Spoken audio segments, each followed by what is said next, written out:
ଅନୁଗୁଳ ଜିଲ୍ଲା ଆଠମଲ୍ଲିକ ବ୍ଲକ ବାସୁଦେବପୁର ପଞ୍ଚାୟତ ଗୌତମପୁର ଗାଁର ଗଙ୍ଗାଧର ଦନ୍ତା ବୟସ 67 ବର୍ଷ। ଗାନ୍ଧୀ ବାର୍ତ୍ତା ଦେଇ ଦେଇ ଗଙ୍ଗାଧର ଦନ୍ତାରୁ ପାଲଟିଛନ୍ତି ଗାନ୍ଧୀଦୂତ ଗଙ୍ଗାଧର ଦତ୍ତା।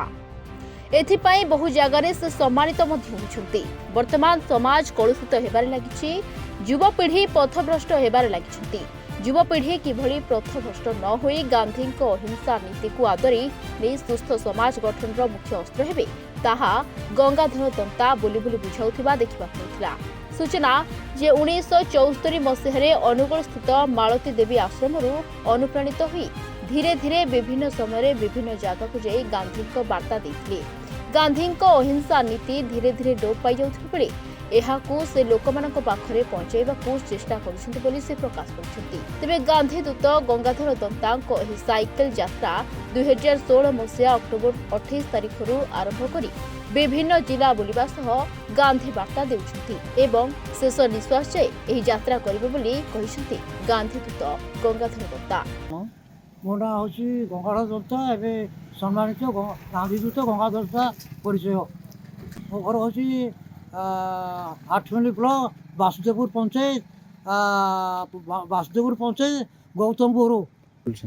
ଆମେ ମହାତ୍ମା ଗାନ୍ଧୀ ଯେଉଁ ଚିନ୍ତାଧାରା ଥିଲା, ଅହିଂସାର ଯେଉଁ ବାର୍ତ୍ତା ଥିଲା, ଏବେ ଲୋପ ପାଇଗଲାଣି। କାହିଁକିନା ଯେଉଁ ଗାନ୍ଧୀବାଦୀ ଲୋକ ସବୁ ଥିଲେ, ବଡ଼ ବଡ଼ ଲୋକମାନେ, ସେ ଆଉ ନାହାନ୍ତି। ବର୍ତ୍ତମାନ ସମସ୍ୟା ଜଟିଳ ହୋଇ ପଡ଼ିଲାଣି।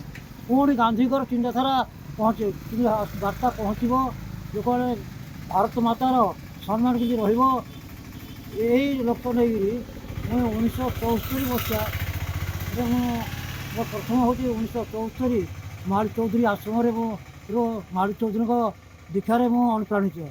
ତାପରେ ମୁଁ ଆସ୍ତେ ଆସ୍ତେ ଗାନ୍ଧୀ ବାର୍ତ୍ତା ନେଇକରି ବିଭିନ୍ନ ସଂଘରେ ରହିଲି। ମୁଁ ଏବେ ଯାଇଥିଲି ବର୍ଚ୍ଚନା, ଗାନ୍ଧୀ ବର୍ଚ୍ଚନା, ସେନେ ବୃନ୍ଦାବନ ତ୍ରିପାଠୀ ପ୍ରତିଷ୍ଠାତା ସେ ଠକର ବାବା ଆଶ୍ରମ ଥିଲା, ସେଠି ଗଲି। ସେଠି ଦେଖିଲା ପରେ ମୋର ଅନୁତାପ ମୋତେ ଆହୁରି ଗାନ୍ଧୀଙ୍କ ଉପରେ ହେଲା। ତାପରେ ଗଲି ସେଠି ଏ ଯେଉଁ ଗୋପବନ୍ଧୁ ପାର୍କ ସୁଆଣ୍ଡୋ, ଗାନ୍ଧୀ ସେତେବେଳେ ଗୋପବନ୍ଧୁ କିପରି ଅତ୍ୟାଚାର ହେଇଥିଲେ ସେ ଫଟୋ ଦେଖି ଆଜି ମୁଁ ସହିପାରୁନାହିଁ। ଏହାପରେ ମୁଁ ପୁଣି ଆସିଲା ପରେ ମୁଁ ଭୁବନେଶ୍ୱରରେ ବିଭିନ୍ନ ଓଡ଼ିଶାରେ ରହିଲା ପରେ ମୋ ମନ ପରିବର୍ତ୍ତନ ହୋଇଯାଇଛି। ବର୍ତ୍ତମାନ ଯୁବଶକ୍ତି ମୁଁ ନିର୍ମାଣ ଚାହୁଁଛି। ଅନେକ ବାଟରେ ଗଲା ପରେ ମୁଁ ହାରାସ ହେଇଯାଉଛି, ପୁଣି କେମିତି ତେଜି ଉଠୁଛି। ଗୋଟେ ଜଣେ ଯୁବକ ଭାଇ ଆସି ମୋତେ କହିଛି, ଆଜ୍ଞା ଆପଣ ଏତେ ବୟସରେ ସାଇକେଲ ଚଳାଉଛନ୍ତି, ଧୀରେ ଧୀରେ ଚଳାନ୍ତୁ। ଯୁବଶକ୍ତିକି ଆମେ କହୁଛୁ ଯେ ତୁମେ ନିଜ ଶକ୍ତି ବଢ଼ାଅ, ସଂଗଠିତ ଏକାଠି ହୁଅ। କୌଣସି ରାଜନୀତି କରିବାର ଆମର କିଛି ନାହିଁ। ଆମର ଦାବି, ଆମେ ଅହିଂସା ମାର୍ଗରେ। ବର୍ତ୍ତମାନ ମୁଖ୍ୟମନ୍ତ୍ରୀ ଏখানে ଅଛନ୍ତି ଆମ ଗହଣାରେ, ସେ ଗରିବ କଥା ବୁଝିବା ଲାଗି ଆମର ଓଡ଼ିଆ ଲୋକ ଅଛନ୍ତି। ଦେଖାଯାଉ, ଆମେ ଚାଲିଛୁ ଯେ ଆମେ 8 ଜଣ 10 ଜଣ ତାକୁ ଆମେ ଭେଟିବୁ। ଏଇଟା ମୋର ଗୋଟେ ଦୃଢ଼ ରହିଛି। ମୁଁ 2016 ଅକ୍ଟୋବର 28 ଆଗକୁ କେତେ ବାଟ ଚାଲିବେ? ମୋ ଶେଷ ନିଶ୍ୱାସ ପର୍ଯ୍ୟନ୍ତ। ବୌଦ୍ଧ, ସୋନପୁର, ବୁର୍ଲା ଦେଇକରି ରେଢ଼ାଖୋଲ ଦେଖି 2 ଥର ଆସିଲି। ତାପରେ ପୁଣି 2023 ପରେ ପୁଣି ବାହାରିଲି ଭୁବନେଶ୍ୱରରୁ ସେପଟେ ଦଶପଲ୍ଲା, ନୟାଗଡ଼ ଦଶପଲ୍ଲା ଦେଇକି ପୁଣି ପହଞ୍ଚିଲି ବୌଦ୍ଧ। କଲାପରେ ପୁଣି ବାହାରିଲି ଯେଉଁ ଆମର କ୍ରାନ୍ତି ଦିବସ, ମୋତେ ବିଜୟ କୁମାର ତ୍ରିପାଠୀ, ସେ ହେଉଛନ୍ତି ଠକର ବାପା ଆଶ୍ରମର ପରିଚାଳକ। ତାପରେ ସେ ଜଣେ ସଂଗ୍ରାମୀ ଲୋକ, ସେ ତାଙ୍କ ପାଖରେ ବି ପହଞ୍ଚିଲି।